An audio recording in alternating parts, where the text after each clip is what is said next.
What's up, guys? Who needs better here? So today I kind of wanted to do something a little different that I haven't done before. Today I wanted to do a discussion about preservation versus optimization in the retro Yu-Gi-Oh community. I guess there's been a lot of different events and things like that happening online where usually it's smaller events, but with the a big Edison event with over 120 players that happened recently. I figured now's probably the best time to do this. I've seen more and more people pop up doing old format Yu-Gi-Oh content. Unfortunately, I don't have a lot of time to kind of delve into that other than finding historically accurate and period accurate stuff to go through. But essentially, I guess that all comes back to the Go format. You can kind of see here. I have my goat deck and then what a modern goat deck would look like in this kind of current day and age or whatever. And then if I click over here, we have this is max suffragist goat control. This is a goat deck from that actually topped in April 2005. You can kind of see it's out of the curve on spies, but cards like Air Knight, which is just not good anymore because it can't beat out, it can't beat out spy, it can't beat out chaos sorcerer.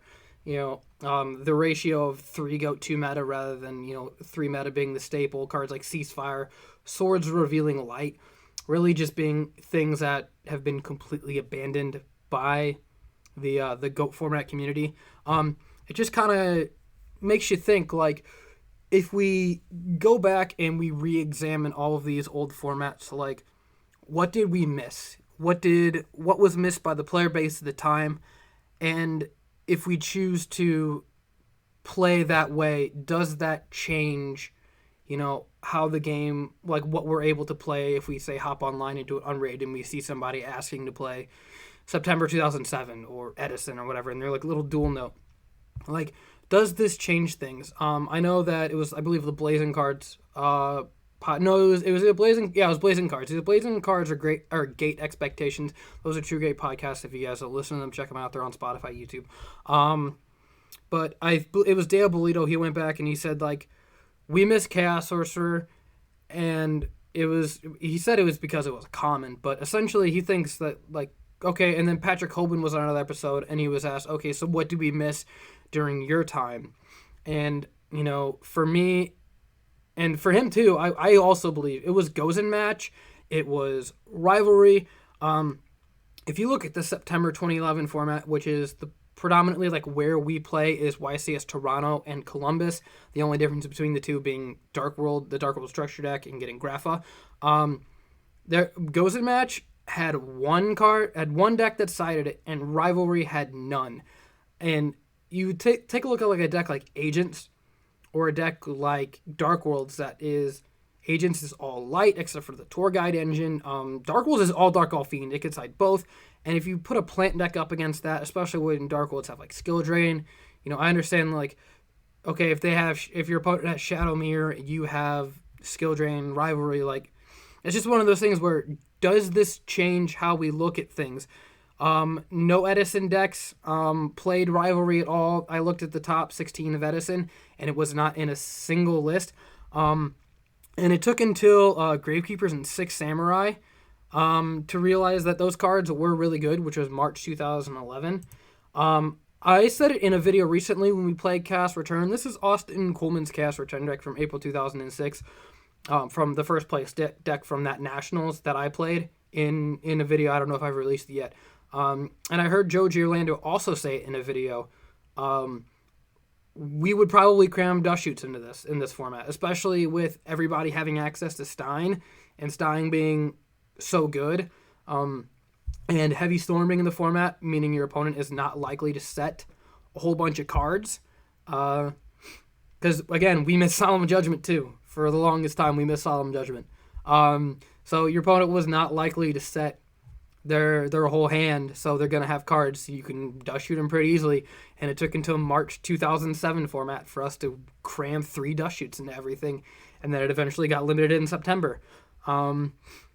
A big one, and then I saw at the Edison event, I saw the upstart theory. This, and then, yeah, I think this is the Edison list here, where we had like bricks and things like that, and Edison was just There's a lot of lists from that Edison event playing 3 Upstart Goblins because they knew that it didn't matter how many life points your opponent had because your board was unbreakable. So it was just kind of one of those things.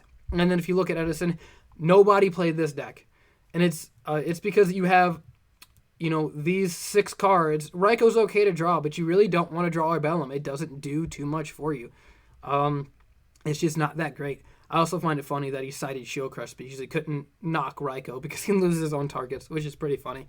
But yeah, and then a lot of them were playing Upstart. And then the only real deck before Hoban that was doing the Upstart thing was Six Samurai because they just wanted to get to Gateway and Gateway United and just put out all these monsters because when you have multiple Xians with multiple negates, it doesn't matter how many life points you have because your opponent can't get back into the game. It's just very difficult. So that's kind of one of those things where if you were able to combo out.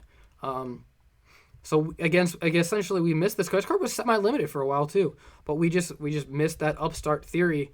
And again, if we go back and look, where we also missed Emptiness. We missed Emptiness.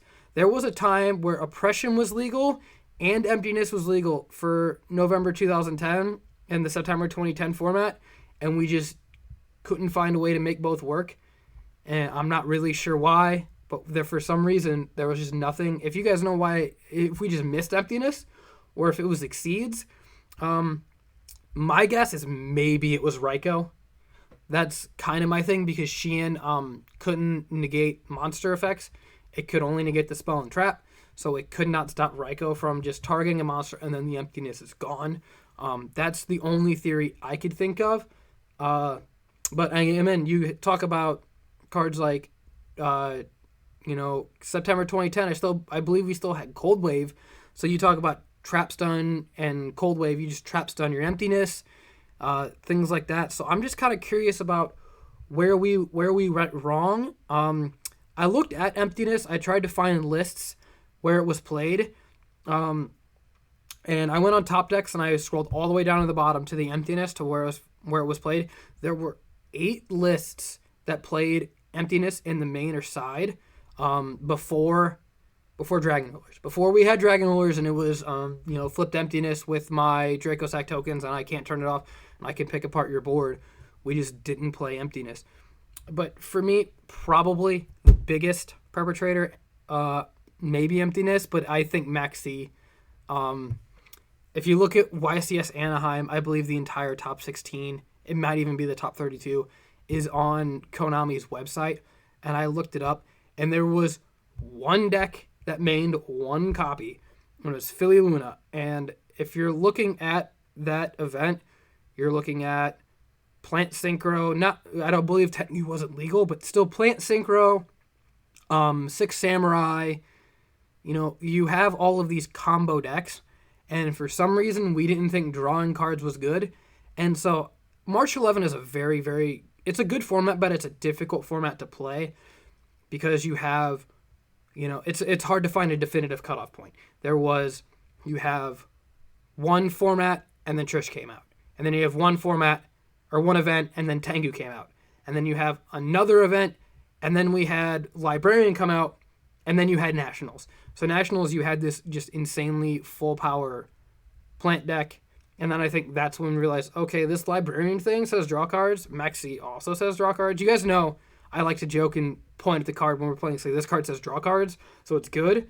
Maxi says draw cards. And when a game with no resource system, that is your resources. It's how many cards you have in your hand. You can just plop your cards on the table if you want, which is another reason we don't really play Dad Return format. So, because you just draw your whole deck. I'm just kind of curious where you guys prefer your retro content. Do you want formats where we go back and look and say this is what was good at the time? Or do you say this is the changes that we could make to make this deck better or this format? Because I've seen people doing that with plant format and I'm really worried because that is probably my favorite format. I'm sure I'll enjoy some other ones just as much if I keep going back and playing them more and more.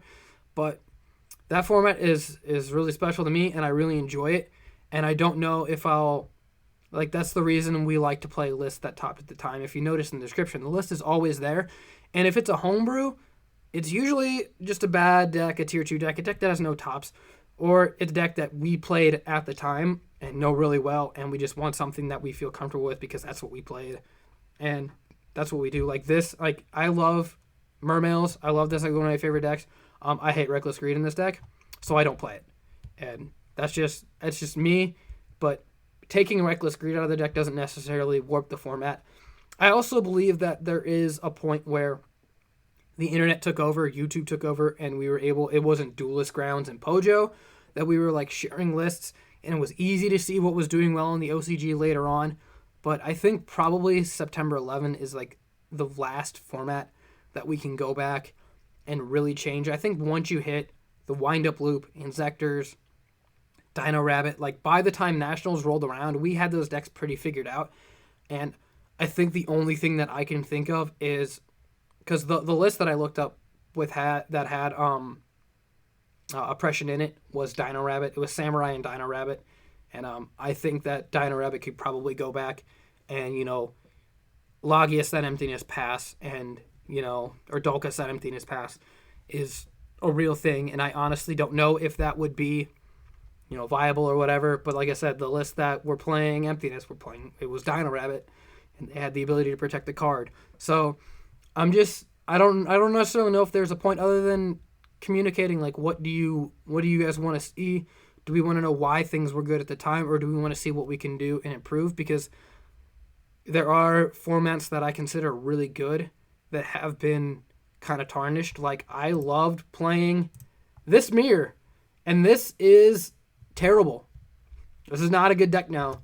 So I love, as much as I love playing a goat control mirror, and I have, I only have two metas because I don't like 3 meta. I think the card bricks, but that's just my opinion. I don't play goat format much anymore because, like I said, this is just Chaos Sorcerer really, really warped this format, and it's really interesting to see what those players have done to the format, and if we get other players doing the same thing to other formats, what that does to them. So let me know what you guys think in the comments, and what you want to see in terms of those optimizations, if you want to see any. There are, like I said, when I did my Sangirl Cat deck, I just took the lists that I liked ideas from some lists because they were all the same. And that's really the only like meta homebrew that I kind of play from that time period. So appreciate any comments, keep it civil, all that stuff. And thanks for watching, guys.